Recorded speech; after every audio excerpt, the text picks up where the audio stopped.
Olá, olá pessoal, estou começando mais um vídeo aqui de xadrez nesse canal. Na verdade, eu tinha feito o canal há muito tempo atrás, nunca tinha usado e voltei a usar recentemente por conta de um desafio aí dos meus queridinhos alunos.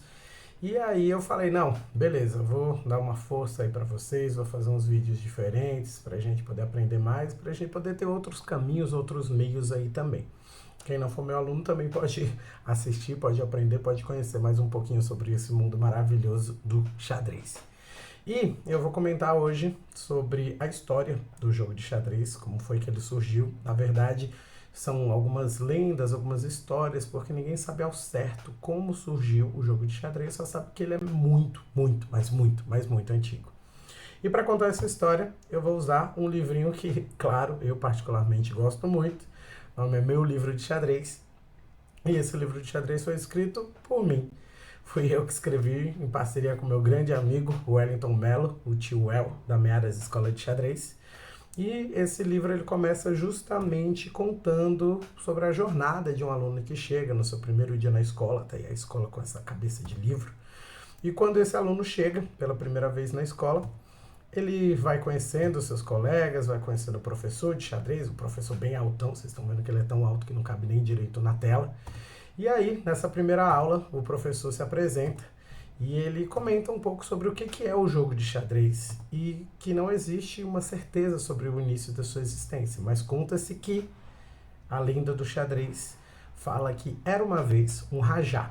Rajá nada mais é do que um rei indiano. É um rei lá da Índia, um lugar muito distante daqui de nós. E deviam escrever lá em sânscrito antigo ainda naquela época, né? Enfim, faz muito tempo. E esse rajá, ele tinha um pequeno problema. Tudo ele gostava de resolver com guerra. Arrumava qualquer briga com o reino vizinho, guerra. Mandava todo o exército lá e pronto, guerra. Tinha qualquer desentendimento, guerra. Não sabia conversar direito, ele tinha esse problema, essa dificuldade. E ele gostava tanto de guerra que um dia ele mandou o próprio filho dele para lutar numa guerra em nome dele. O filho dele foi atingido por uma flecha, o filho desse rajá que a gente tá vendo ali. Ninguém sabia ao certo o que ia acontecer, se ele ia morrer ou não, ele estava muito ferido, isso virou um grande problema e o rajá ficou muito triste. O rajá ficou tão triste que nada mais o alegrava. Os melhores músicos do reino chegavam tocando as mais belas canções, ele não sorria. Os melhores cozinheiros chegavam com uns banquetes enormes, ele comia e não sorria. Os bobos da corte chegaram contando as mais engraçadas piadas do reino e ele não sorria. Até que um jovem chamado Lahur Sessa, nome esquisito, mas Lahur Sessa, ele ficou sabendo da história desse rajá, desse rei, e falou, olha, eu tenho uma coisinha que vai deixar esse rei feliz de novo. E esse jovem chegou lá com um jogo. Adivinha que o jogo era? Claro, né? O jogo de xadrez. E o rajá, ele ficou tão feliz porque ele viu ali retratado, né, a guerra, viu ali os súditos, viu ali o exército dele, se sentiu ali perto do filho dele de novo. Ele ficou tão feliz, mas tão feliz, que ele decidiu recompensar o jovem. Falou, olha, posso fazer o que você quiser, eu sou o rei mais poderoso do mundo. Você pode pedir o que você quiser que eu vou conseguir. Pode pedir, pode pedir. E o César falou, ah é? Tá bom. Eu vou querer milho. Oxi, milho, cara? Eu sou o rajá mais poderoso, tu vai querer milho? Como assim? Tu tá com fome? Você quer um milhinho aí, meu filho? Não. Ele falou, não, deixa eu explicar. Eu vou querer 1 grão de milho ali, ó, na verdade trigo, né? O pessoal diverge nisso, ou era trigo, ou era milho, mas enfim, pensa que seria trigo ali, ó. Ele queria fazer um pão, talvez. E ele colocou 1 grãozinho de trigo na primeira casa do tabuleiro, 2 na segunda, 4 na terceira, 8 na quarta, 16 na quinta, 32 na sexta, e aí vai multiplicando. Vai multiplicando até a casa de número 64 do tabuleiro de xadrez. Ele falou, muito fácil, muito tranquilo, isso daí vou colocar o matemático do reino aqui para fazer a conta e aí a gente vai dar esses milhos aí que você precisa, esses trigos aí que você precisa, você quer fazer um pão, quer comer um milho, não sei o que você quer, enfim, vá lá.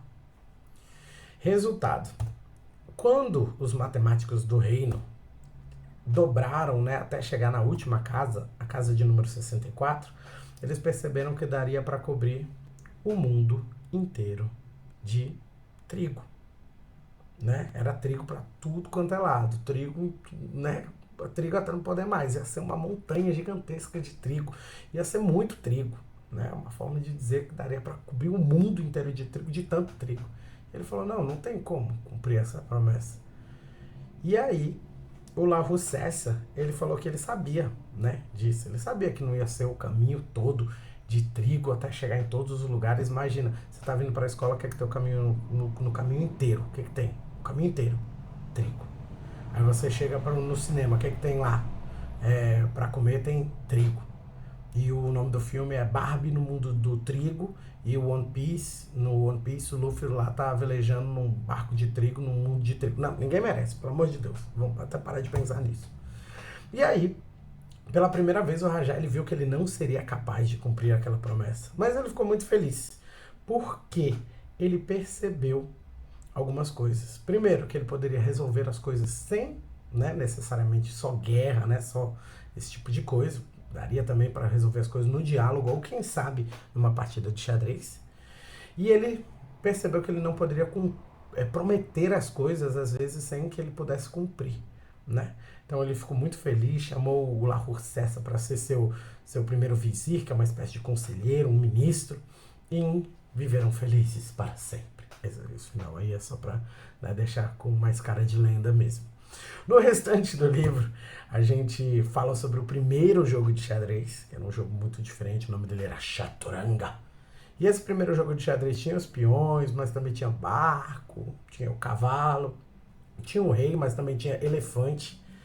Acho que aqui no Brasil, né, ninguém costuma fazer uma guerra usando elefante, mas enfim, a gente também não é de guerra não. E aí, no restante do livro, tem outros exercícios, alguns mais para brincar, outros um pouquinho mais sérios, para você aprender tudo sobre o jogo de xadrez. Vamos desse livro aí, meu livro de xadrez, aproveitando também para deixar a recomendação aí para vocês, do livro escrito por mim e pelo Tio El. E aí, essa é uma das histórias que se contam, mas só sabe que o jogo de xadrez ele é muito, mas muito antigo. Então, a gente está jogando um jogo que tem uma sabedoria milenar aí. E isso é muito legal. A gente se vê muito em breve para falar um pouquinho mais sobre o mundo mágico do xadrez. Tchau, tchau. Até mais.